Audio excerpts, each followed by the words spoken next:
Bonjour à tous et bienvenue dans ce nouvel épisode de Pourquoi Padre. Nous avons aujourd'hui une question d'André, 80 ans.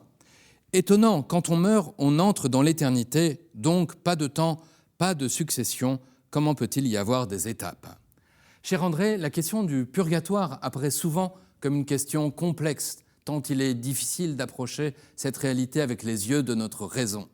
Alors dans ce cas, il faut toujours avoir recours humblement à la tradition de l'Église qui, s'appuyant sur les Saintes Écritures, tente de nous faire pénétrer le mystère. Avant de répondre à votre question, il faut se demander ce qu'est le purgatoire. Il s'agit de l'état qui existe entre notre terre et le ciel, état de purification pour que nous obtenions la sainteté nécessaire pour entrer dans la joie du ciel. C'est comme un feu purificateur, pour reprendre une image biblique. Mais attention, le purgatoire est une bonne nouvelle car il n'a qu'une sortie possible, le ciel.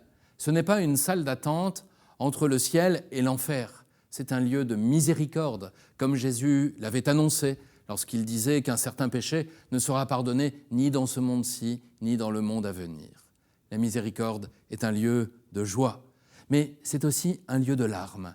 Il est possible que cette ultime épreuve soit marquée de la tristesse d'avoir offensé Dieu et nos proches, comme quand on réalise sur terre qu'on a vraiment fait du mal à quelqu'un. Le purgatoire a aussi influencé la prière de l'Église pour les défunts.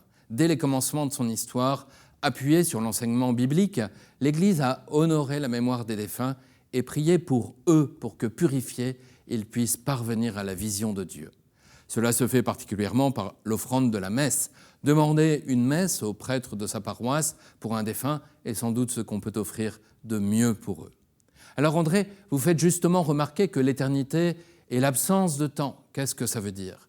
Eh bien qu'il n'y a pas de chronologie, pas de jour qui passe, ni de vieillissement. Il serait donc assez fou d'imaginer le purgatoire comme un temps donné, alors même qu'on n'est plus dans le temps. André, vous avez raison. Et le pape Benoît XVI le disait.